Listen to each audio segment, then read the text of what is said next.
My name is Gavin Evans, and this is my review of Barry Season 1. And this will not be a spoiler-filled review, I don't think. Nope, no spoilers here.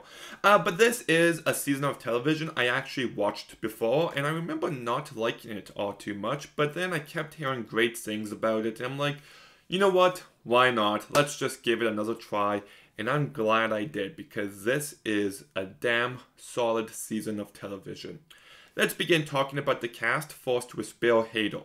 Now, when someone says Bill Hader, the first thing I think of is Cloudy with a Chance of Meatballs, because I watched that movie so many times when it first came out. It's a movie I absolutely love, and for some reason, that's the first movie I think of when I think of Bill Hader.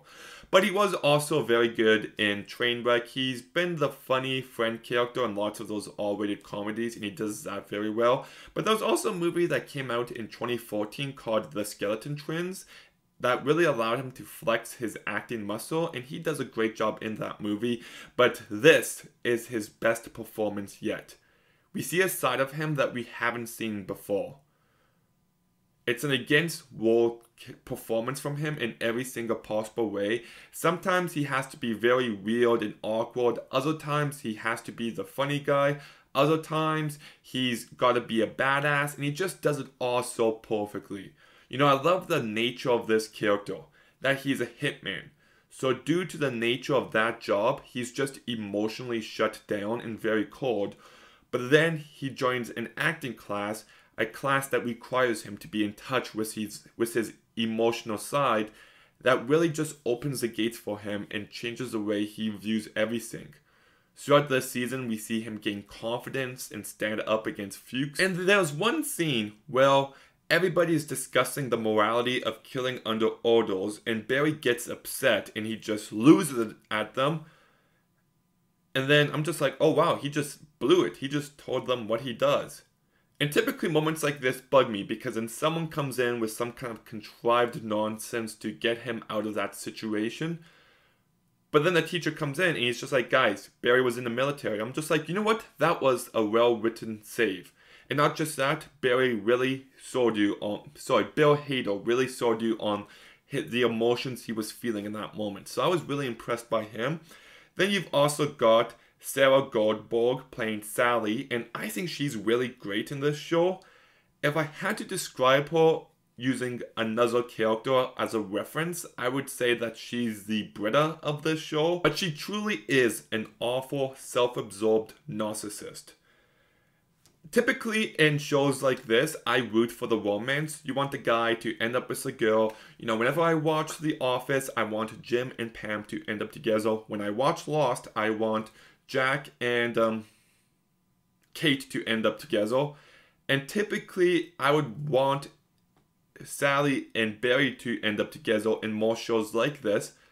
But this is one of those few exceptions where I hope that they never end up together.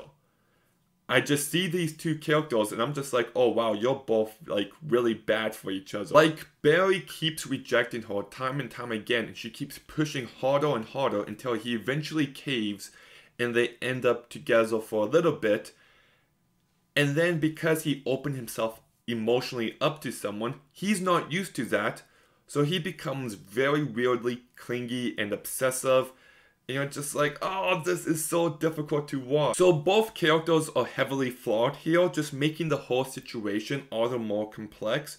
They both just simply need to grow up and mature.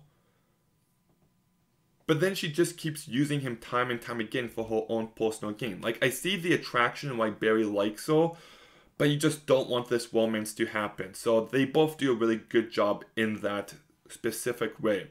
Stephen Root is absolutely hilarious in this show. He's such a slimy, disloyal guy who only puts himself first. And there was this one scene where he has to pretend to be someone else, and when he picked up the phone and says, Roman Diaz, I died of laughter. And then you've got Henry Winkler, who I don't think I've seen in anything else but The Waterboy. Don't hold me to that, but I think that's it. But anyways, he's really funny in this show. Then you've also got Paula Newsome, who I think is great. And then I kind of like how the romance between these two characters just starts off as a joke, and there's so many jokes being made. but then you start to see them genuinely start to care for them as the season progresses, and I'm just like, that is a very well done element of the show. You also got Anthony Kerrigan, who plays a character named Noho Hank, and I just think this character is great and hilarious. Anytime he's on screen, he cracks me up. You've also got two characters who aren't in it much. Christopher Rodriguez Marquette. He's not present for much of the time. He plays an old friend of Barry's. But there's one moment in episode 7 in which he's just phenomenal.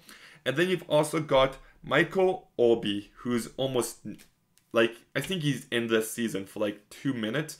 In just that short amount of time, he's able to be so charming and likable, and I just really liked his performance here. And then you've also got Dale Provensky, who plays this guy named Taylor, and he plays this character so perfectly. It kind of reminds me of the way Dave Bautista performs in certain movies and all that, and I think he does a really good job here. And there's a scene where he keeps leaving voice messages that cracked me up. And just a few other positives I do want to note with this show. I do love how the title card appears each episode. Just someone's talking and then all of a sudden, Barry! I love that. There's one episode that ends with a song by Hamilton Lisshauser, and I really like hearing that because I love some of his music. And I do think this is a very strong start to this show. It's entertaining from the get-go, and the way that this season ends, I think ends in a really fantastic way. Like, the ending of this season, there's something that happens and you think, wait, is this just a dream? Like, it just seems too good to be true. And then the way it progresses, I just thought it was very ballsy. I also love the fact that this show has 30-minute long episodes. I can't tell you how much I love that. I just finished watching Ozark, where every episode is way too long. And to watch a show that's as tightly paced as this one is just such a nice change of pace. And not just that, every season is 8 episodes. 8 episodes! You could watch an entire season in 4 hours. Oh, in a time where there's so many overlong shows that just don't need to be, this is just such a refreshing change of pace. I also do think this show is genuinely tense in moments. Like, some of the action moments, I'm surprised at how well handled they are. I also think this show has some very strong dramatic beats. It's really funny, and it balances everything out so perfectly. This is a masterclass in tone, if you ask me, and I think they just put it off so well. And I loved seeing how they handled all these characters and their relationships with each other. It was just handled very well. But like I said, this show is still really funny. Like, there's a few moments that crack me up. There's one moment where they're at a funeral and everyone is making a speech, and one person starts off like, Webster Dictionary defines death as, and that had me laughing for quite a while. There's one time where Barry's talking to someone on the phone and he gets another call, so he goes to that call and then he goes back to the first call, and the girl's still talking and she didn't even realize he picked up a different call. There was this joke regarding Yojimbo, which isn't given a lot of attention in the show, but I thought it was really hilarious. And then there's this one moment where you think someone's getting tortured, and just the way that scene progresses, it cracked me up really hard. There's this one line where they have this show and they're just like, due to what happened to this guy, this show is going to be donating all our proceeds to the fight against violence. It's just really funny, brilliant stuff.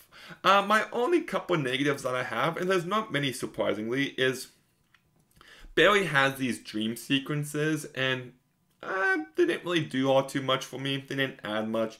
And I just don't think this show quite gets to greatness. It does everything that a first season needs to do incredibly well, but I don't think it's great. It handles its tone well, it handles its characters well, but it's still very clearly a first season. Strong first season, but not quite great. But yeah, those are my only real issues. Like, this is a really solid season of television that's worth your time, and the best part of it is that bit of time isn't all too much. I love the fact that this show is as tightly paced as it is. I think it's incredibly well directed. I think it balances all these different tones very well. All the performances are very strong. The will they or won't they romance is the only one that I'm actively rooting against, and that just makes it all the more interesting. And yeah, I definitely recommend this show, so I'm gonna go ahead and give Barry Season 1 a 7 out of 10. Yes, this show is very much worth your time, but what did you think about Barry Season 1? Let me know in the comments down below. Make sure you like, make sure you comment, make sure you subscribe. Stay tuned for some more videos soon, and Gavin out.